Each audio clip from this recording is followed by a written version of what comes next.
रावलपिंडी में थाना चौंतरा की हदूद में 14 माह के नन्हे बच्चे और उसकी मां को जिनसी ज्यादती के बाद कत्ल करने वाला मुलजिम गिरफ्तार हो गया। मुलजिम वाजिद गिरफ्तारी से बचने के लिए अपनी लोकेशन बार बार तब्दील करता रहा।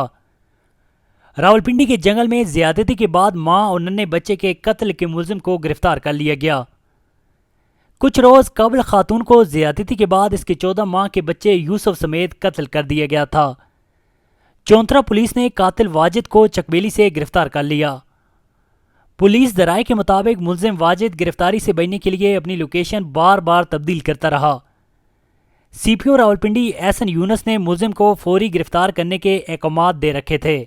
मुलजिम वाजिद ने चौंतरा की हदूद में वीरान इलाके में बुलाकर खातून से ज्यादती की, फिर बच्चे को कत्ल और मां को शदीद जख्मी किया था।